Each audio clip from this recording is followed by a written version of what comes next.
मुझे कोई फ़र्क नहीं पड़ता है कि मुझे ट्रोल किया गया, मुझे एक विलेन की तरह पेश किया गया। कैसे हिना ने मतलब मुझे उसका नाम ही नहीं लेना चाहिए। ऐसे-ऐसे बयान दिए जिसे देख के कभी नहीं लगा कि कैंसर ने उस औरत को कुछ सिखाया हो। Hello and welcome to Zee Media. मैं हूं शिवानी और आज हमारे साथ हैं जानी मानी मॉडल और लोगों की इंस्पिरेशन रोजलन खान। रोजलन, सबसे पहले तो आपका स्वागत है हमारे चैनल में। Thank you Shivani, thank you so much. Roselyn, देखिए आप बीमार रहते हैं, उसके बाद भी आप ना चांद की तरह जो है आपके चेहरे से नूर टपक रहा है। क्या राज है? मुझे सबसे पहले तो ये चीज पूछनी है। काफ़ी सारा मेकअप है। मेकअप के अलावा, मेकअप के अलावा, यस, लड़कियाँ क्योंकि जब मेकअप नहीं करती ना तो अपने आप को भी नहीं पहचानती है।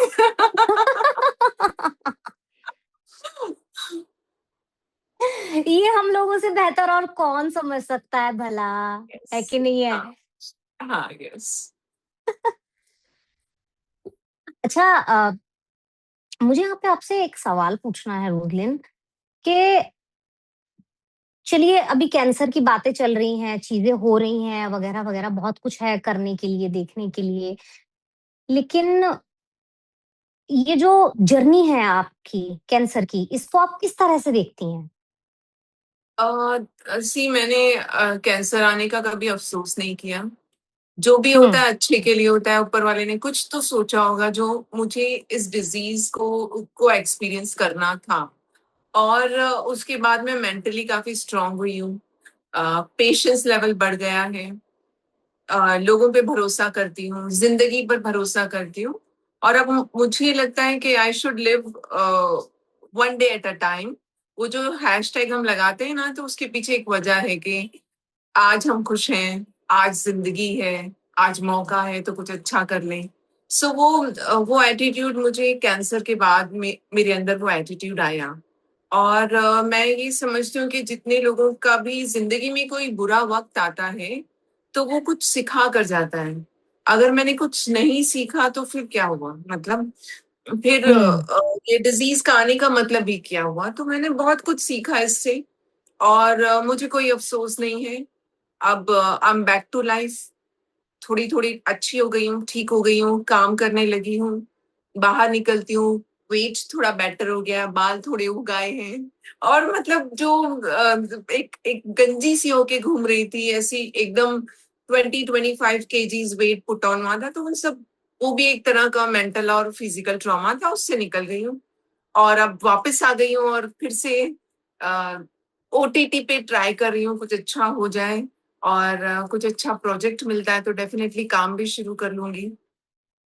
ओके, तो इसका मतलब ये है कि अब काम पर लौटने की पूरी तैयारी की जा रही है। यस, पूरी तैयारी है अच्छा, एकदम। अच्छा रोज़लिन, यहाँ पे एक चीज़ मुझे और पूछनी है। यूजुअली क्या होता है जब आप बीमार पड़ते हैं ना, तो आप अपने इलाज पे ध्यान दे रहे होते हैं, आप अपनी सेहत पे ध्यान दे रहे होते हैं। आपके साथ कुछ उल्टा ही हुआ। आप जो है एकदम से अचानक से हुआ कि कंट्रोवर्सी में आ गए, याद है आपको? मुझे कोई फ़र्क नहीं पड़ता है कि मुझे ट्रोल किया गया, मुझे एक विलेन की तरह पेश किया गया। सी लॉन्ग टर्म में आपको पता चल जाएगा कि विलेन कौन है। टाइम हर चीज़ को सामने लेकर आता है। ये अलग है कि उनकी फैन फॉलोइंग बड़ी है, उनके पास में पीआर करने के लिए काफ़ी चीज़ें हैं, उनके पास में दिन-रात वीडियो बनाना, रील बनाना, अपने पार्टनर के साथ रील बना के लोगों की सिम्पैथी गेन करना, तो दिस इज़ समथिंग जो सच में कैंसर से गुज़र रहे हैं, वो समझ सकते हैं कि ये सारी नौटंकी है। और नौटंकी का भी एक वक़्त होता है। लोग असलियत समझ जाते हैं, लोगों को पता चल जाता है कि कैंसर पर कौन पैसे बना रहा है, कौन पब्लिसिटी बना रहा है और कौन सच में कैंसर पर अवेयरनेस फैला रहा है।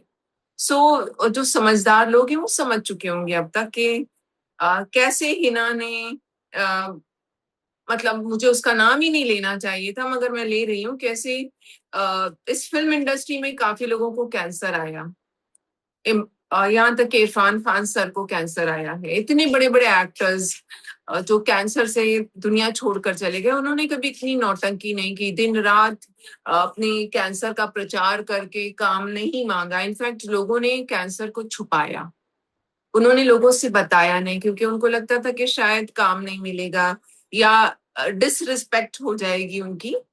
लेकिन ये औरत, जैसे कि हम सभी जानते हैं, जैसे टीवी सीरियल नहीं चल रहा होता है, हुँ। खींचे जा रहा है, खींचे जा रहा है, खत्म ही नहीं हो रहा है। हर न्यूज कैंसर पे न्यूज, तो एक इरिटेटिंग हो गई थी, मैं बहुत इरिटेट हो चुकी थी ये सब चीजें रोज रोज देखकर। हालांकि अभी लेटेस्ट में आपने देखा होगा कि तनिष्ठा चैटर्जी को भी कैंसर आया, but she is back to work. वो रोज रोज कैंसर पे बात नहीं करती है। ताहिरा कश्यप को देखिए, उनको रिलैप्स हुआ, उन्होंने अपना इलाज कराया, मगर जब जरूरत होती है वो कैंसर पर बात करती है, अदरवाइज तो वो अपने काम की बात करती है। तो आई डोंट नो इस पछड़े में मैं क्यों पड़ी। मुझे लगा था कि लोगों को ये बताना जरूरी है कि कैंसर पर मिस इन्फॉर्मेशन ना फैलाएं। अब ऐसे में अगर उसकी फैन फॉलोइंग बड़ी है तो डेफिनेटली मैं ही विलन हूँ। इसमें तो ख़ैर कुछ नहीं किया जा सकता। कंट्रोवर्सीज़ कई बार ऐसा होता है हमें पता भी नहीं होता और हम उसके शिकार हो जाते हैं। देखिए ना, अ, आपसे चीज़ें हुई हैं उनके साथ, फिर अभी इस समय वो शिल्पा शिंदे के पीछे लगी हुई हैं, शिल्पा शिंदे को लेके उन्होंने कमेंट किए हैं, अब वो लॉकअप में भी जा रही हैं। तो तो भले वो से वो लोगों को बीमार हों, दिखता है। लेकिन हाँ, उनको काम मिल रहा है चीज़ों को लेके। अभी वो रुबीना के शो में गए थे, वहाँ पे भी हम्म। उन्होंने जो है कमेंट्स किए हैं कुछ, जिसकी वज़ह से कंट्रोवर्सी हुई है, तो उन्हें पता है लाइमलाइट में कैसे रहना है। वो टीवी आर्टिस्ट है, उसको पता है कि कैसे एक को छोड़ा दूसरे को पकड़ा, दूसरे को छोड़ा तीसरे को पकड़ा। उसने कैंसर में भी ऐसे ऐसे बयान दिए जिसे देख के कभी नहीं लगा कि कैंसर ने उस औरत को कुछ सिखाया हो। मतलब बदतमीजी की हद। आप सेलिब्रिटी हो, आप दूसरा भी कैंसर पेशेंट है, आप भी कैंसर पेशेंट हो, इस लेवल पर गिर के आप मिडिल फिंगर भी पोस्ट कर देते हो मेरा नाम डाल के, तो अटपटा सा नहीं लगता। चलिए मेरा किस्सा खत्म हो गया। अब देखिए शिल्पा शिंदे के पीछे पड़ गई। शिल्पा अपनी लाइफ में सच बोले झूठ बोले, तुम्हें क्या फर्क पड़ रहा है? तुम क्या कोई मॉरल पुलिसिंग के लिए फिल्म इंडस्ट्री में बिठाई गई हो कि जब भी कोई मुद्दा होता है तो भाई हिना खान इस पे कमेंट करेगी, वो जाबाज है, वो शेर खान है। भाई ऐसे शेर खान बहुत देखे हमने जो मुद्दे की बात नहीं करते। आज आज आप देखिए इतना बड़ा मुद्दा जंतर मंतर पे चल रहा है। अगर अगर उसे थोड़ा सा भी हुँ। एहसास है इस बात का तो क्यों नहीं बात करती? उसे काम करना था, वो काम कर रही है, लॉकअप में जा रही है, कभी कहीं जा रही है, अभी आपने न्यूज भी देखी होगी। तो इन चीजों से देख के पता चलता है कि आप सिर्फ काम लेने के लिए क्या क्या कर सकते हो, मगर जो सच्चाई है, जो हकीकत है, जो आज आप फेस कर रही हो, मैं फेस कर रही हूँ, आज हमारे इस देश के स्टूडेंट फेस कर रहे हैं, उसमें तो उसकी सिट्टी पिट्टी गुम है, गायब हो चुकी है। तो कुछ चीजों से ये पता चलता है। ये बात आपने सही कही। मतलब मुझे लगता है चाहे कोई झूठ बोले या सच बोले, लेकिन टाइम के साथ-साथ जो है ना, चीज़ें अपने आप बाहर आ जाती हैं। आपको हाँ, गाना गाने की ज़रूरत नहीं है। हाँ, क्या जरूरत है? ठीक है ना। आप रोज रोज बोलोगे एक चीज तो फिर लोग उसको इरिटेट हो जाते हैं यार। मैं अपने घर में भी रोज कहूंगी कि मुझे कैंसर है, कैंसर है, कैंसर है। लोग बोलेंगे यार अब आगे बढ़, आगे आगे कुछ और बात कर। तो वो होता है ऐसा। तो ठीक है, उस चैप्टर को मैंने भुला दिया और मैं लोगों के पीछे नहीं पड़ती। ठीक है, जो हो गया सो हो गया, खत्म करो। वरना मेरे में और उन लोगों में क्या फर्क रह जाएगा जो आज बिग बॉस में शिल्पा के साथ जो उसकी लड़ाई हुई थी उसको आज वो दोबारा खींचने लगी। आपने देखा ही होगा। मैंने तो इनफैक्ट कुछ लोगों को देखा, बहुत ट्रोल हो रही है ये बीच में, बहुत ज्यादा ट्रोल हो रही है। वो खाना ऐसे चबक चबक करके खाती है, वो एक किया था उसने बीच में एक ब्रांडिंग। तो मतलब पब्लिक ने क्या क्या नहीं डाला उस पे कि ओवर एक्टिंग मत कर और नौटंकी मत कर। तो ये फिल्म इंडस्ट्री का हिस्सा है और रहेगा। सही कहा आपने, ये तो ख़ैर फैक्ट है। लेकिन अभी आपने बातों-बातों में जो है जंतर-मंतर का नाम ले लिया। वैसे तो अभी ये प्रोटेस्ट ऑलमोस्ट खत्म होने की कगार पर ही है, ऐसा लगता है। बट फिर भी आप अगर देश की जो हमारा यूथ है, इसको अगर आप कुछ कहना चाहें, क्योंकि इन्होंने कुछ दिनों में ही पूरी इंडिया की बैंड बजा दी है। हाँ, देखो जेनजी से कोई टक्कर नहीं ले सकता। जेनजी का जो दिमाग है वो बहुत तेज चलता है। और सबसे ज्यादा इम्पोर्टेंट चीज जो मुझे जेनजी की लगती है वो ये है कि उनमें बहुत हौसला है, लेकिन उसको थोड़ा पेशेंस के साथ काम ले। वरना बेचारे आई थिंक 2 या 3 लोगों की जान चली गई है। और मुझे लगता है कि थोड़ी सी शांति से और थोड़ा सा दिमाग से अगर काम लेंगे तो जेंजीज की हर एक डिमांड पूरी होगी। हुँ। और हमारे सामने आने वाले समय में देश में एक अच्छी एजुकेशन का सिस्टम बनेगा। तो मुझे नहीं लगता कि उन्होंने कोई गलत आवाज उठाई है। लेकिन मैं ये चाहूंगी कि आप, मैं और जितनी भी फिल्म इंडस्ट्री के लोग हैं, हालांकि इसमें बहुत कम पढ़े लिखे लोग हैं, मैंने तो देख लिया अभी सलमान खान ने कुछ पोस्ट किया है कि भाई घर चले जाओ वापस, तो मुझे बड़ी हंसी आ गई। मुझे लगा कि भाई आपने तो पढ़ा नहीं है, आपने इतनी पढ़ाई तो की नहीं, तो आपको नीट का पेपर लीक होता है उसका मतलब भी नहीं पता होगा। तो मुझे लगा कि यार ऐसा आदमी अच्छा लगता है ना जो ये कहे कि यार तुम चले जाओ, मैंने कोई इंजीनियरिंग की डिग्री की है और मैं बोलती हूँ कि यार तुम भी घर जाके बैठ जाओ, चुप करो। अब भाईजान ऐसा बोल रहे हैं तो मुझे थोड़ा सा अटपटा लग रहा है कि यार बेचारे बच्चे हैं, बारिश हो रही है वहां पे, खाना नहीं है वहां पर, लोगों को मार पड़ रही है, आंसू गैस छोड़े जा रहे हैं, लड़कियों के साथ बहुत कुछ हो रहा है। तो ये सब चीजों पे बात करना बहुत जरूरी है। और काफी सारे एक्टर्स सामने आए हैं जो सपोर्ट कर रहे हैं कि भाई देखो, 15 साल 18 साल के जो बच्चे होते हैं ना, नादान होते हैं, आपको उनको थोड़ा प्यार से हैंडल करना पड़ेगा। और पुलिस को भी थोड़ा प्यार से हैंडल करना पड़ेगा कि ये बेचारे अपने एक एक साल के लिए परेशान होते हैं, उनके माँ बाप के सपने होते हैं। तो ये सब कुछ देखना बहुत जरूरी होता है, हम सभी का फर्ज बनता है कि हमें भी जनता से बोलना चाहिए कि आप थोड़ा सा विश्वास रखिए, सरकार से ही बोलना चाहिए कि आप थोड़ा सा लीनियंट रहे ताकि मसला हल हो। बहुत टेंशन का माहौल है हर तरफ इस वक्त, तो ये सॉर्ट आउट होना जरूरी है। पता है क्या, आपने यहाँ पे सलमान का नाम लिया है ना, सलमान हम्म। को लेके एक स्टेटमेंट, एक पुराना वीडियो है एक्चुअली, वो वायरल हो रहा है इस समय सोशल मीडिया पे, जिसमें उन्हीं के पापा ये बोल रहे हैं कि सलमान पास ही इसलिए हुआ है क्योंकि उसके लिए पेपर्स लीक करवाए जाते थे। अब जस्ट इमेजिन। अब देखो ना, जेंजी, ये सब कुछ में ना जेंजी का बहुत बड़ा हाथ है।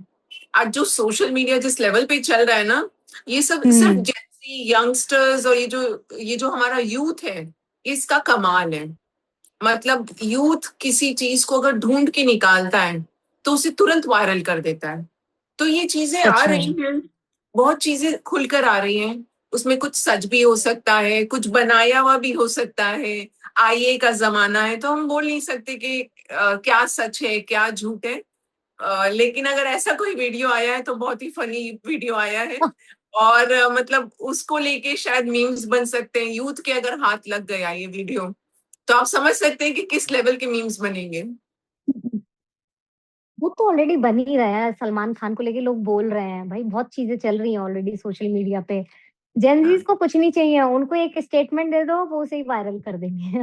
हाँ, वो से वायरल कर देते हैं। मतलब है ना? मुझे लगता है कि ये जो टैलेंट है ना, उनको सही जगह यूज करना चाहिए, तो हमारे देश को कहीं ले जा सकते हैं। बहुत टैलेंटेड है यूथ, और मैं उनको हैट्स ऑफ करती हूँ, बोलती हूँ कि यार मतलब क्या हिम्मत दिखाई है सरकार के खिलाफ खड़े होना, बिना पैसे के, बिना पॉलिटिकल सपोर्ट के, और इतनी मुसीबतों को झेलना। कल तो आपने देखा होगा वहां पर लाइट भी नहीं थी, बिल्कुल। और मेट्रो बंद कर दिया गया है, वाईफाई हुँ, बंद है, लोग दूर दूर हुँ। से खाना पहुंचा रहे हैं, तो ये बहुत बड़ा मसला है। मगर वो डटे हुए हैं, तो हिम्मत को दाद दी जाएगी। और मुझे तो ऐसा लगता है कि हम ऐसी जनरेशन है जिसने दोबारा देश को आजाद होने वाली लड़ाई देख ली है, अपने आंखों से देखी है आज के टाइम में क्या हो रहा है। तो एक तरह से हम आजाद तो हैं, मगर हम मेंटली भी आजादी मिल सकती है हमें। आने वाले समय में हम मेंटली आजाद हो जाएंगे, और भी ज्यादा डेवलप्ड हो जाएंगे, और भी ज्यादा मेच्योर हो जाएंगे।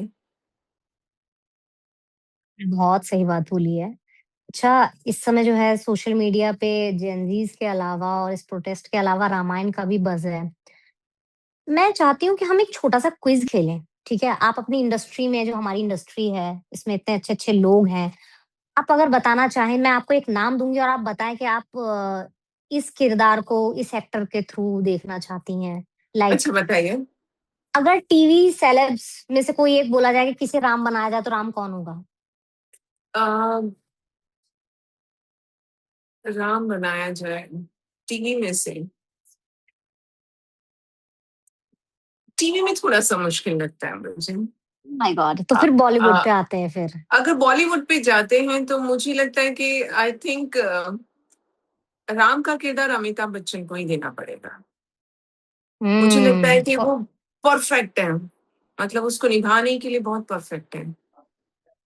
और सीता कौन होनी चाहिए फिर? टीवी, बॉलीवुड दोनों में से? सीता। हुँ। अब अगर मैंने रेखा का नाम ले लिया तो नई कंट्रोवर्सी हो जाएगी।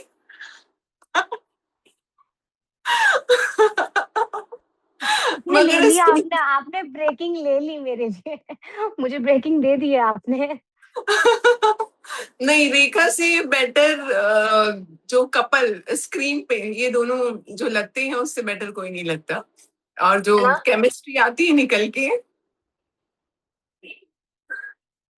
ये आपने 100% बात सही बोली है। सच में हाँ, अगर ये दोनों सीता और राम के तौर पे आ गए ना, बॉक्स ऑफिस का हालत खराब हो जाना है। हाँ, यस। है ना? हाँ, अच्छा, सुपर्णखा के कैरेक्टर में आप किसे देखना चाहेंगे? हाँ,